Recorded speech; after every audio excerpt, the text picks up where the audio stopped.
যে সম্পর্কের শুরুই হয় মিথ্যা দিয়ে, যেই সম্পর্কের শুরুটাই হয় একটা মিথ্যা প্রতারণা ফাঁদের মাধ্যমে, এই সম্পর্কটা আল্লাহ নিজ দায়িত্বে ভেঙে দেন। দেখবেন যে মানুষগুলো আপনার সাথে সম্পর্ক শুরুই করেছে মিথ্যা দিয়ে, আল্লাহ নিজ দায়িত্বে একটা সময়ে সেই মানুষটাকে আপনার জীবন থেকে অনেক দূরে সরায় দেবে।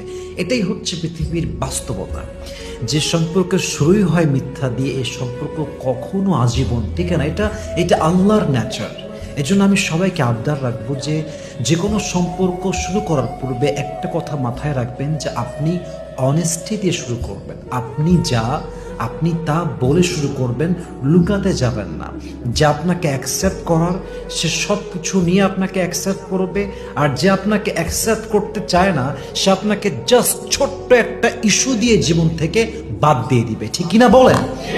এজন্য কখনো আপনার রিলেশনশিপ বন্ধুত্ব হতে পারে, আপনার হাজবেন্ড ওয়াইফ হতে পারে, যে কোনো রিলেশনশিপ কখনো মিথ্যা দিয়ে শুরু করবেন না। যেখানে অনেস্টি আছে, লয়্যালটি আছে, সততা আছে, সেই সম্পর্ক জান্নাত পর্যন্ত নিয়ে যায় একজন। বলেন সবাই, তিনি কে?